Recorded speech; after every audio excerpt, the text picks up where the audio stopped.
Ladies and gentlemen, good afternoon.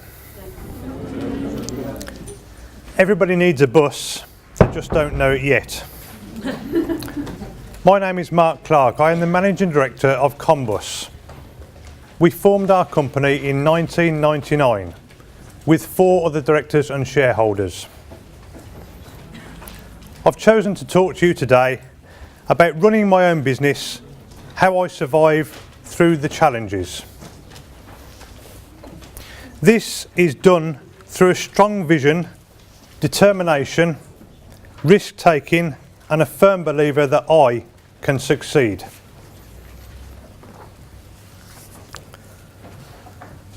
Combus is a roadshow and event support company. We started the company to serve local outdoor events before diversifying. Combus is now primarily an exhibition company. We supply bespoke services using converted buses, coaches, trailers, custom creations and a variety of roadshow and exhibition promotional and event uses. Our mobile solutions provide you with the unique opportunity to meet your customers to ensure that your event runs smoothly. Your show on the road to your customer's doorstep. It's a long story.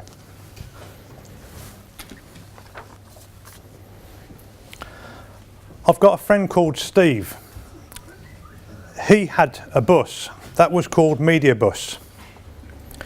We used to use this bus for outdoor events. We used it for green rooms. We used it for dressing rooms, backstage hospitality. Public address systems we had based on there. We had the mixing desk on the upper deck to look over the whole field. It was used as a backstage position. He found that he had too much work for this bus. He got a load of his friends together, of which I was one. We sat round the table and said, we've got a little bit of work for this bus, too much for one person, not enough for 5. What should we do?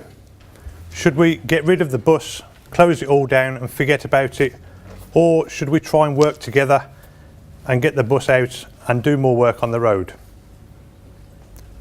We decided to form a limited company. I was quite young at the time. This was 15 years ago. We got our bunch of friends together, we sat round the table and we said, okay, what should we do? We can carry on doing the public address work, having the bus as a backstage hospitality, or we could diversify a little bit. We thought, well, let's just carry on as we are at the moment, using that bus to be our base for the unit. We sat down and decided, what should we call the company? Well, what did we do? We did public address and we had the bus, we did backstage hospitality, so communications and a bus, so we called the company naturally Combus. We wanted Combus to engage what we did and get it all together. It was the year 2000. We thought the internet was the way forward, so we registered our company as Combus.com Limited, now just known as Combus. We all put £100 each into the company. I decided that I needed an identity for the company, so I thought, what can we do to get this identity? When we go out on site, we're going to need to be seen. So I thought, well, we'll dress in black combats, black t-shirts, the logo on the breast, and that's it. So the £500 didn't go very far. I spent the money straight away. Some of the first jobs that we did was the first job in fact in 1999/2000 was for the Millennium. The bus was used for the backstage hospitality in Centenary Square. We thought, what should we do? How can we get seen out there? So we stuck straight across the centre of the bus, this black bus by then, www.combus.com. We thought, that's it, we're going to make it here, everyone's going to see us, they'll be looking at our website. People drive up and down Broad Street in Birmingham, they'd see us. That bus there was used for the backstage for Sir Cliff Richard. Several acts, including, you might all be a bit too young for this, but Barney the Dinosaur. He was one of the people that we had on our vehicle.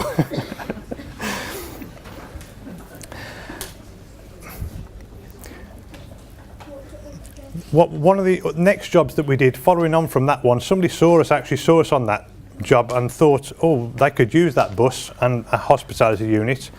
So it was a company who was doing some work for Vodafone, and we thought, this is it, we were making it here, Vodafone, this is grand. Thank you very much. So we took that bus down, and the bus was to be used as a backstage unit in Earls Court, and that was going to be used for the backstage hospitality, backstage office, the police control room, the event security and things in there. So the bus was parked up. There was 12,000 people seated at Earls Court, and we were at the heart of this. So we thought, we've made it. We went from Vodafone, we went for roadshows for ITV. We were on our way up. Roadshows all over the country. And then disaster struck. Foot and mouth in 2001 wiped our business out. We were doing country shows. We were travelling up and down the country into fields and sites where the whole country was shut down as far as the events and outdoor events were concerned. What were we to do now? We needed to diversify again. We thought, okay, charity balls, indoor balls, they're the thing to do because it doesn't involve anything outdoors. We'll just go and do a load of work inside. We thought, how are we going to get into this? Well, we'd met some people along the way through ITV and the Vodafone and things like that. Asked, how do we get into this? We've got a load of public address equipment, we've got a load of lights, we've got the ability to put on shows, build stages. So slowly people started coming to us saying, oh, can you do this for us? Yeah, we can do that, if the money's right. Unfortunately, sometimes the money wasn't right, but we needed to keep the company going, but ticking over slowly. So one of the balls was to go in at 6 o'clock in the morning, start setting the stage up, start putting the lighting up, start putting the sound up, run the show, do the get out. By this time it was 6 o'clock in the morning. We went from 6 o'clock in the morning till 6 o'clock the next morning, no sleep. So we're up at 4:30 in the morning, no sleep. This was not a good business model. But at that 6 o'clock in the morning, we had a gin and tonic to celebrate our ball success, as it were. 6 o'clock to me now is known in the morning is now known as gin and tonic time. One day I had a phone call from Steve, who had the original bus. He said to me, Mark, go up to the bus station and go and get the bus and bring it to me at the BBC. I thought, what is this about? This was 9 o'clock at night at this time. What would they want this for? I drove down Pebble Mill Road in Birmingham to find a load of drunken people on the side of the road. Now, we didn't carry passengers in our vehicles. These people slowly started getting on the bus. And I thought, what is going on here? Steve has set us up with something wrong here. These people got on the bus. They'd been at a meeting at the BBC. Steve had talked to them at the meeting about this bus could be used to take your equipment around and go and demonstrate it to people. I didn't know this at the time, and these people were just saying, yeah, this is a great idea. It was at that point one of the lads said to me, yeah, we could take all of our film editing equipment around on this bus. I couldn't believe it. I thought, I'm hearing right here, are we going to be onto a good thing again here? This company was called Avid, and they are an American film editing company. Some of you might have heard of Avid, some of you might not. We went out, I was so embarrassed about the state of that bus that we had before that I actually went out and bought this bus, nearly bankrupting us. And this bus at that time was 20 odd years old. Because I thought that we've got to get the image of the company looking right. We couldn't have the old black bus, it had to be a new shiny bus. We went to West Midlands Travel and said to them, have you got any buses? Oh yes, this one's just coming off service, this one will be ideal for you. And I thought, well, this is good, people are talking to us and the bus will be ideal for us. Very naively I said, yeah, that bus will be great. If you say that that bus is good for us, that would be fantastic. Not the case.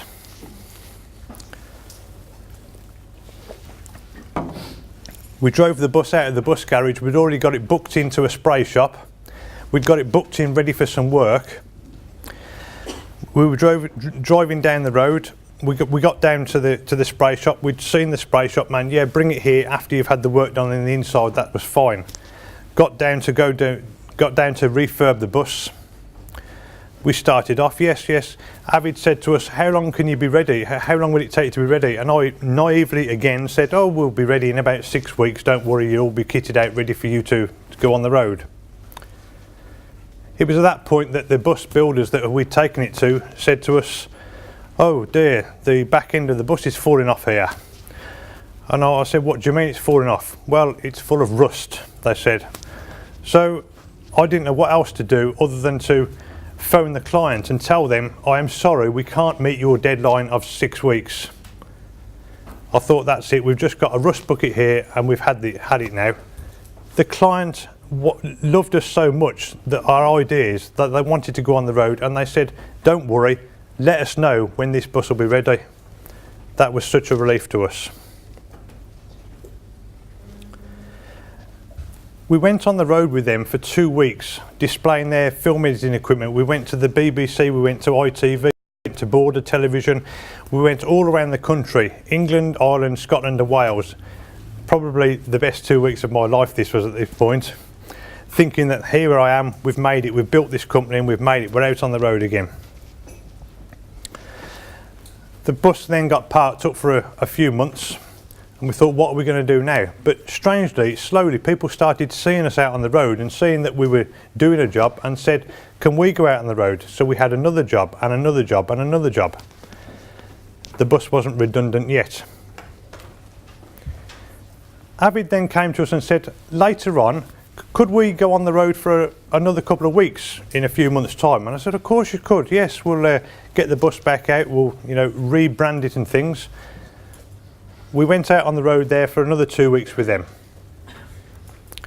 We then got back into our base, and then we were summoned to go to the BBC.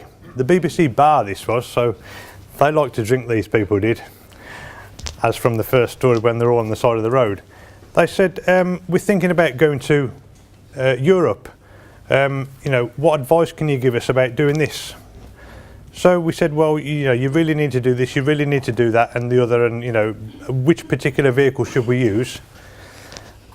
I gave them all this advice and thinking, are they going to ask us to go to Europe with them?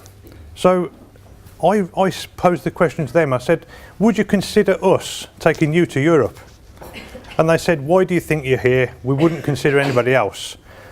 There's another relief. Now, I knew the size of their checkbook by this time.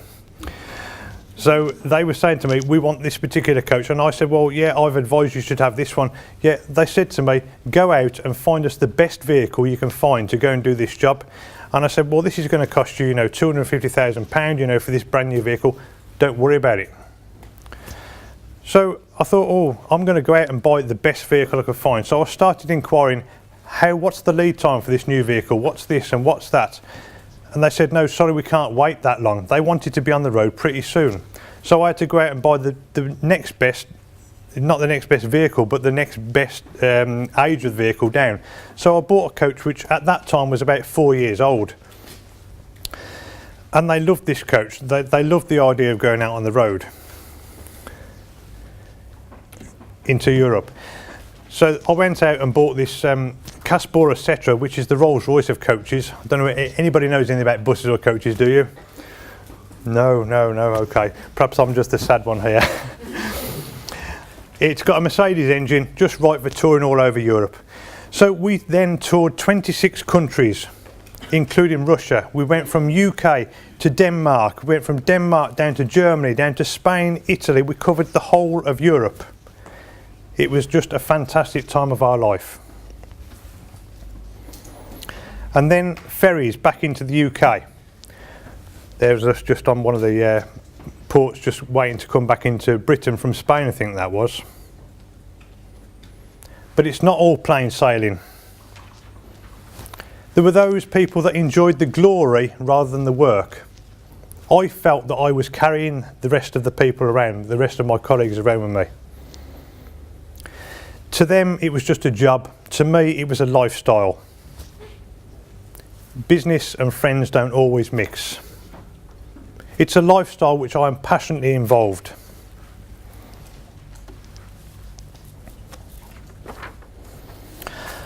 I started my passion of buses when I worked for a company called Hallmark. They were based down in Coleshill. They also had a base in Glasgow, Luton, all over the country. They were quite a big independent coach company.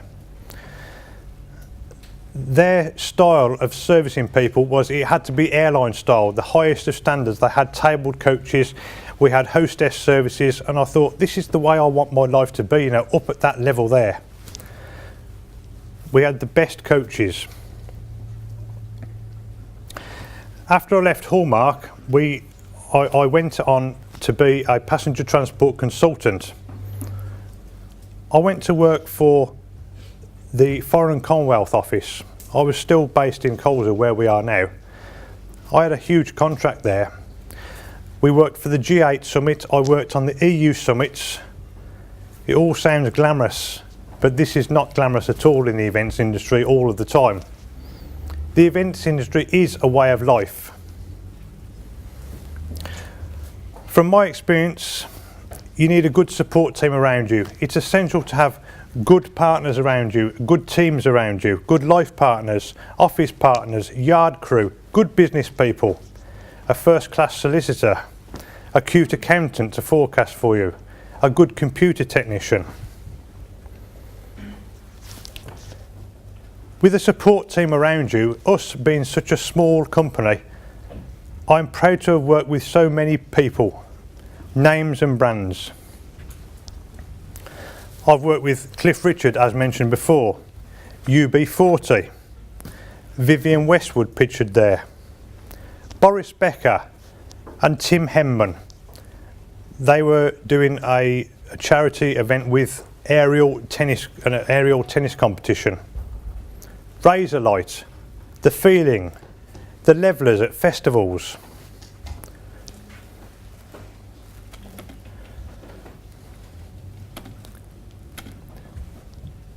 Some of the other clients we've worked for is Asda,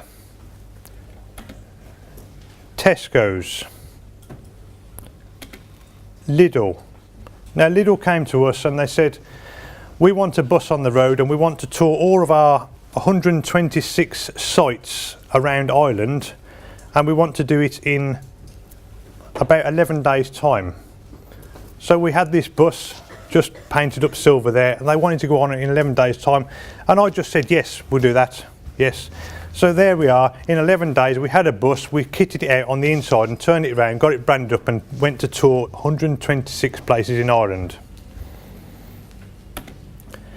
We've worked with numerous universities. We've worked with Holiday Inn Express. Now that was a guerrilla marketing campaign. They wanted to go around to rival hotels and all over the country saying, wake up to your free breakfast. So they were the only people at that time offering a free breakfast to people that stayed in their hotels. We nearly got arrested on that job. We were driving into Premier Inn car parks, the Hilton car parks, showing off the bus and giving away free breakfasts. Nobody was happy.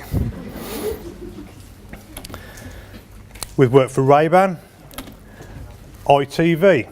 With ITV we went out on the road and they were showing how you could interact with people, and we had a live studio set up in the bus and we did live broadcasts from there.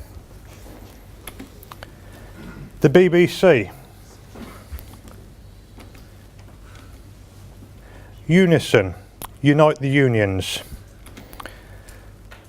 the NHS, city councils up and down the country. That end picture there is for a kite festival down in Southsea.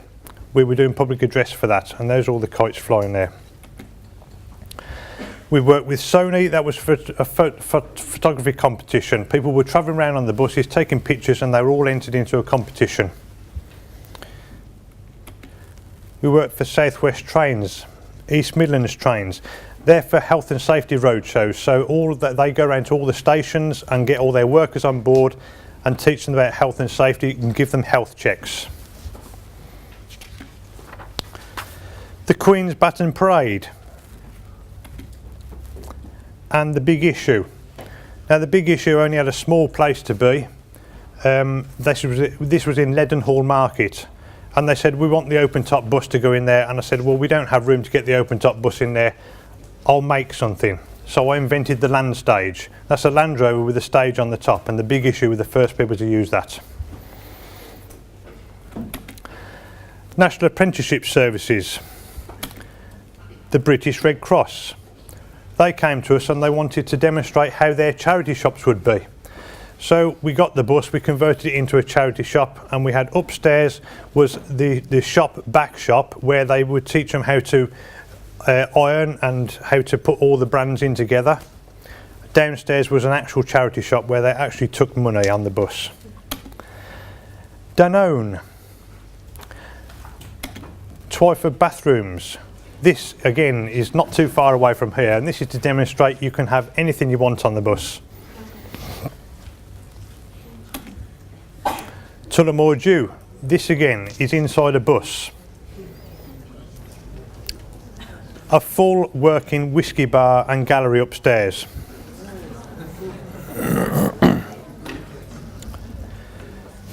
These are just a few of our clients, but what I want to say is never get too complacent. You think you're successful, and I always believe there's need for diversification. We started with one bus and now we have 11. Diversification is always in the back of my mind, but you never know what's round the corner. Keep your ears and eyes open for new opportunities.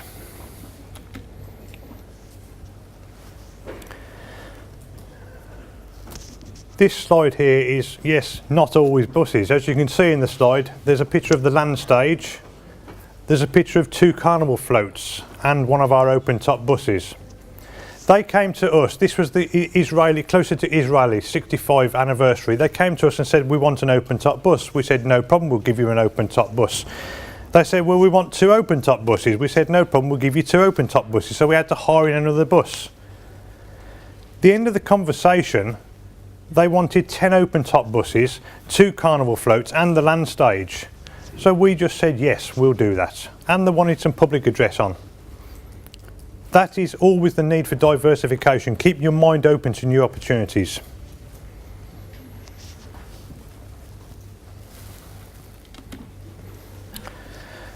Again, not always buses.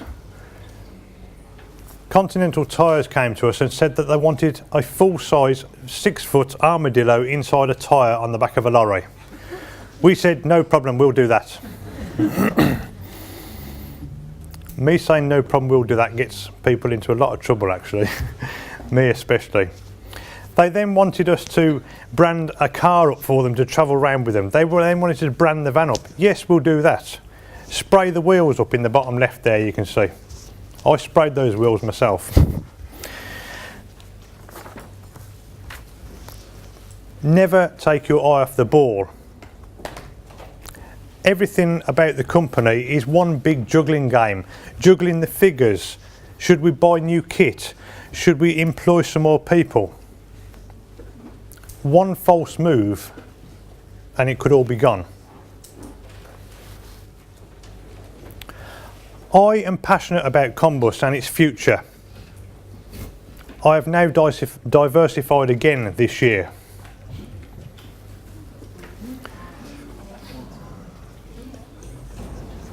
This is our new venture. It's a one-off bespoke build. It's not in our business model to go out and buy somebody else's conversion, but this was too much of a good opportunity to miss. I went to a 25th wedding anniversary, and this bus was the centrepiece of the anniversary. They knew I had an interest in buses. I was upstairs talking to the owner of the bus, just having a drink, and then she said, you've got to buy this bus. And I said, why me? She says, because I know that you've got a passion for buses. And I said, it's not me that you need to speak to, it's Claire, that's my other half. Just me biding a bit of time there. I loved the idea. When Claire came to the party, she said, this is great, we could market this bus. And I said, Claire, actually they want us to buy it. She said, no more buses. Remember, we had one, now we've got 11. It's just a bit too much sometimes. That's 11 headaches, by the way, plus the staff that we get to drive them. By the end of the night, we'd arranged a meeting with them. They were coming to see us because of the possibility of us buying that business off them. It was amazing. This was back in June. Now, it's taken me this long. I've just got my hands on this vehicle. It's taken this long because one thing or another, work and solicitors taking a huge amount of time and a huge amount of my money.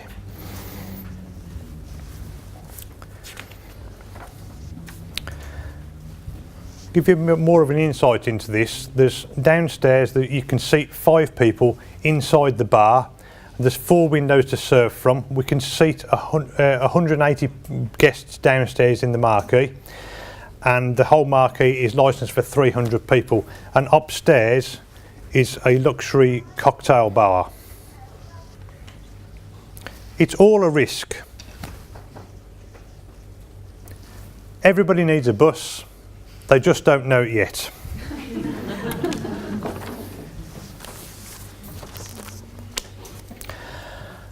Has anybody got any questions? I love answering questions. Yes? Because of how diverse the business is, what are your main competitors? Yes. In the exhibition side of things, there are about 5 other companies that do what we do. But we do it to the best of standard, or so we think. Does that answer your question? Yeah. Yes? If I'm not mistaken, you have said that your business suffered losses when the Handford and Loud business came. So what if the risk happened again? Do you have a solution for this? Yes, in the beginning we started off being the public address company and doing lots of country shows. But now, because of the diverse of the company now, we don't only do the country shows, we go out on the road and do other things and travel more in cities and things now rather than just doing the country shows. Yes. Anybody else? Yes. So, what are the primary challenges that you face as an SME in the current economic climate? Yes. It's all about keeping your eye on the ball and keeping your eye on the money. That's my main challenge. As I said earlier on, it's all a big juggling game. I'm wondering, should I take on more staff? Should I buy more equipment to attract more people to see what we've got?